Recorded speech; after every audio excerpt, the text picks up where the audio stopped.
Pyramids, cones, and spheres. Both pyramids and cones are 3D figures that each have a single base and a single vertex, which is opposite their base. So if I have something that I'm sitting on, I would have a point up above this base, a single point. Okay. Pyramid's base may be any polygon shape. That would be something with straight sides, but it has triangular faces on the side of it. So you can see my base in this particular picture is a square.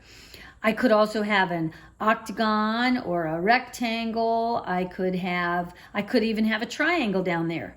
But each of the faces, each of the vertical pieces are all going to be triangles because they're all going up to one single point directly opposite the base. So keep that in mind.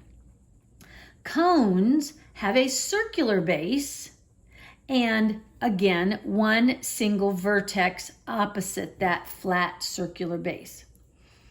The volume of both pyramids and cones is, here's the formula, 1/3 capital B, which is the area of the base, times the height.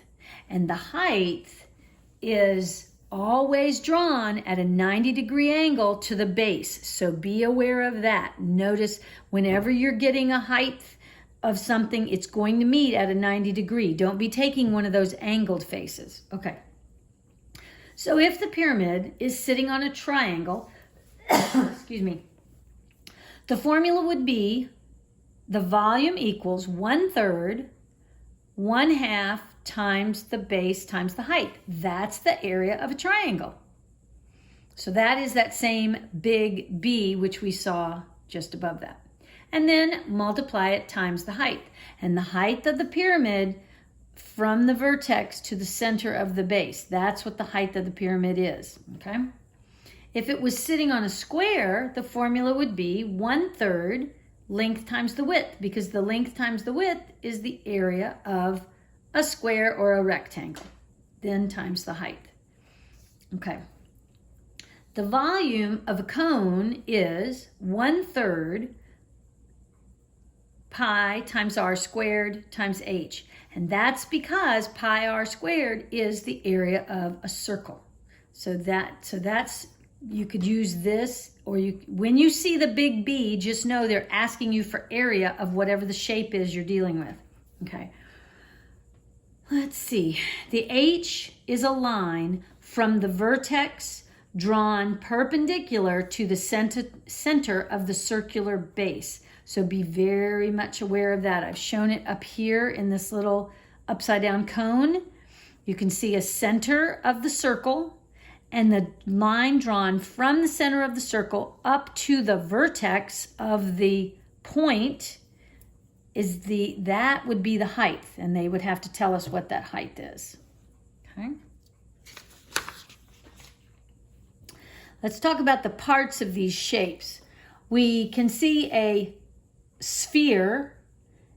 It is like a basketball or a tennis ball, any ball. It is a three-dimensional round object, and half of a sphere is called a hemisphere. Hemi means half. Okay. Then we have a prism here, a pyramid, not to be confused with a prism. A pyramid comes to a point, just like the pyramids of Egypt. All right, so notice that I have a height that is drawn from the vertex to the center of whatever the base is. In this case, it's a square that I've got as a base. But then there's also something called the slant height, and that is the height for the triangular face. If you were asked to find the area of this triangular face, you need to know the height of that triangle. Well, that's called the slant height because on a pyramid, it is slanting. Okay, if the base is a square or an equilateral triangle, then every one of the faces will have the same area that's going around. When you find one area, you will have found them all. If the base is a rectangle, opposite triangles will be equal. So if my base had a 3 on one side of it, but a 5 on the other side of it, then the two triangles that are on the 5 side will have an equal area to each other. And then the other triangles that are on the measurement of the 3, they will have a smaller area, but they will be the same area because they're opposite each other. The surface area is the sum of the areas of all of the surfaces. So for pyramid, the surface area is the area of its base. So you're going to just find whatever the base was sitting on. In this case, I've got a square at the bottom, which is 8 by 8.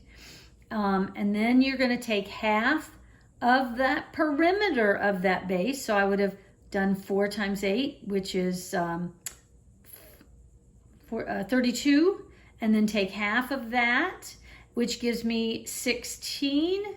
And then it asks for the S, and the S is known as the slant height.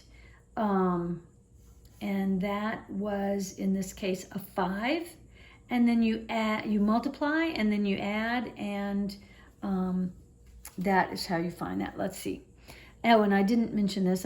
We have said it before, but capital B is the area of the base. The lowercase p is the perimeter of that same base. And the lowercase s is the slant height, which is the height of the triangular face.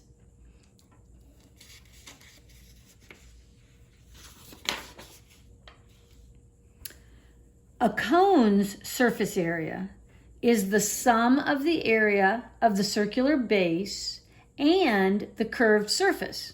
Okay, so if we were to cut this thing apart and then try to do some measurement, this is the formula that we would come up with. So the first part of the formula is pi rs. So that means pi times radius times the slant height plus pi times radius squared. Well, pi times radius squared, we recognize that as the area of a circle. So this other formula that they've given us must be the area of the curved surface. So in my picture, you can see I have an upside down cone, upside down from where you would like eat a cone with ice cream. So it's sitting on its circular base. I need to know what the radius is. A lot of times they'll either give you the radius or the diameter, so you might have some figuring to do there. And you can see that I have drawn in where the height is. It's coming from the vertex at the point of the cone to the center of the circle. And then the outside angle of this cone, that is called the S, or the slant height. So I have a cone, and the measurement of the cone is 10 feet in diameter, and its slant height is 10 inches. Okay. And I have also the vertical height is 8.66 inches. That's supposed to be inches. Oh, excuse me. Actually, we're going to write feet on all of these things. Okay. All right, so I'm going to my formula. I'm writing the formula down, and then I'm plugging in the numbers. So where I see the symbol pi, I'm putting 314. The radius, my diameter was 10, so the radius is a 5. And the slant height they gave me as a 10. So I've got that in the place of S. Then I have a plus sign. Then I have the pi symbol again, so I've got 3.14. And then I've got radius squared, so that's going to be times 5 times 5. When I do all of that math, I get 3.14 times 50 plus 3.14 times 25. When I add them up, I get 235.5 square feet. In this picture of my cone, if I had not had one of these measurements, either the slant height or the radius or the height, if I was only missing one of those, be sure to use your Pythagorean theorem if you're missing any of that, because you know how to use the a squared plus b squared equals c squared, and it will give you your missing number, and then you can go and do the rest of the formula that you need to. Okay, a sphere's volume is, and here's the formula, 4 divided by 3, or 4/3, times pi times r cubed. Notice volume deals with cubing things. So, and then hemisphere of volume is, the volume of a hemisphere, or a half a circle, is half of that same formula. Now we get to surface area though. The surface area of a sphere is 4 times pi times r squared, but the surface area for a hemisphere is slightly different. It is 1/2 of 4 times pi. It starts out the same as the original surface area, but it also is adding half of the base. So be aware that that's got a little bit more to it than just taking half of the surface area of the original sphere. Okay, so I'll do an example of both of those. I'm showing let's change that just a little bit. I'm showing a sphere, and it says its radius is 12 inches. And the question is, what is the volume and the surface area? Well, I'm going to start with the formula of volume, which is 4/3 times pi times r cubed. So I'm going to plug in all my numbers, and because my radius was 12 inches, I get to use that 12. So 12 cubed is actually 1728. When I did 4/3 times 3.14, I get 4.186 repeating. And so when I multiply those two numbers, I get 7,234.56 inches cubed. That's the volume. Then we go to surface area. I'm finding the surface area formula for the sphere, which I was given as 4 pi r squared. Plug in the numbers that I've got.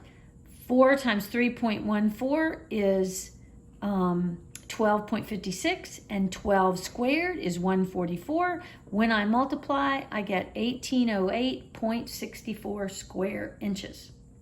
So just start with the formulas and plug in the numbers they give you.